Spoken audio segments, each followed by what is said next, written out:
Why don't service dogs have official ID to present to businesses? This gave me the mental image of a Labrador flashing its badge. Because there are no national registries or federally recognized standards or requirements on a federal level for trainers to be certified. Even on the state level, most states has no requirements for certification of the dog or the trainer. There are some states where certification might be legit, but most states where you see claims of certifying service dogs, it is a scam.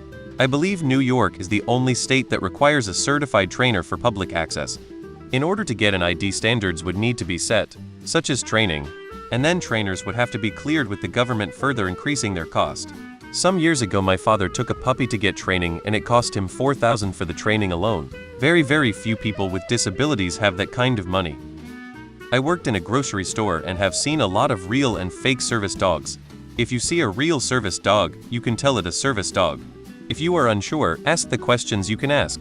My store allowed service dogs in training, and even as puppies or young dogs, they behaved. They are working. The stores need better training. The employees should be trained to notice the difference. About having an ID, it would be unfair to the disabled person. Would you ask someone in a wheelchair if they actually need the chair? That is what a service dog is, a piece of medical equipment. No one should be interfering with someone's medical equipment. Don't try to pet the wheelchair. More work needs to be done, but not by the people with the equipment. The short answer is because the ADA makes it illegal to request or require any papers or certifications for such dogs in places of public accommodation, which are basically all businesses and places open to the public.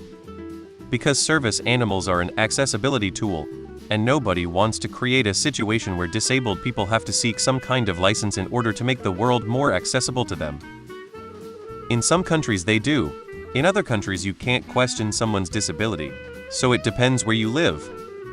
Imagine if you were blind, and you had to explain to 20 people a day that you were blind, and trust them with your ID because they could just take it and leave, and there would be nothing you could do about it since you have to show them your ID every time they want to know if that is a real service dog.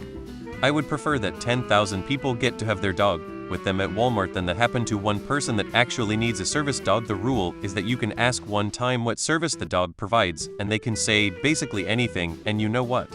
That seems like just enough that you can call out someone with a dog that actually can't be in public, because that is the only valid reason to ask if their dog is being disruptive or isn't house trained. Because it's pretty obvious if a dog is a service dog or not. The Chihuahua in someone's cart who will not stop barking is not a service dog. It can be asked to leave the business if it is causing a disturbance. The dog who shits on command so a blind person can find the poop is a service dog. The dog asking for attention while wearing a vest is a fake service dog. The dog who isn't distracted by a hamburger that fell in front of them is a service dog. The law would rather that an occasional stunningly well-behaved dog is allowed somewhere it shouldn't than a disabled person go without their service dog because they forgot their dog license at home. Not to mention, there would have to be someone who inspects the dogs and set standards for the dogs. How does one set standards for animals that perform a really wide variety of tasks? And if there are only a handful of accreditors, again a person with a trained dog and a disability may have to go without a reasonable accommodation for a period of time simply because of bureaucracy. There's also the old X-Men argument. Having a registry of disabled people or mutants makes it real easy to discriminate against them. Source: a lot of years working with guide dogs for the blind. Reading is fundamental, so please read the ADA guidelines. https. Everyone that thinks us service dog owners should just get our dogs from a program. Have you ever looked into those programs? A lot of them are scams or have subpar training. CCI is a big organization in California, and I attended one of their events because I was interested. I watched one of their dogs spin a paraplegic client around 360 trying to get at another dog. SDWR Service Dogs by Warren Retrievers is another shit show. They've been sued so many times that they just changed their name every couple years. This is why I own or train. In a perfect world, disabled people wouldn't get taken advantage of at every turn. But until then, I will do my own training to make sure I have a quality dog to help me. They do in Australia, and they need to complete a PAT test to prove behavior is appetite in public. It also makes it a federal issue. Authentication and enforcement, etc. Great idea, unless the dogs have to take the photos. This is an aside, but a man on my block used to train service dogs. Even when they were puppies they were so well behaved and attentive to their trainer. It truly was remarkable to watch. In most countries, they already need to have an ID and be certified to went through an extensive professional training.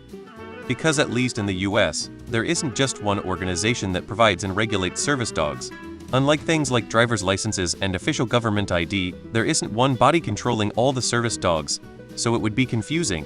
Personally, I think there should be government licensing for service animals and emotional support animals. It would cut down on abuse of either and would help to control the hate of both categories that's been rising. My service dog has a badge. I come from a country that does require service dogs to have official ID. It's interesting seeing the responses from folks who've never experienced a system like that. What I'm having trouble grasping is why are folks resistant to having to show ID when, as I understand it, you can still be expected to answer questions about your dog in the US.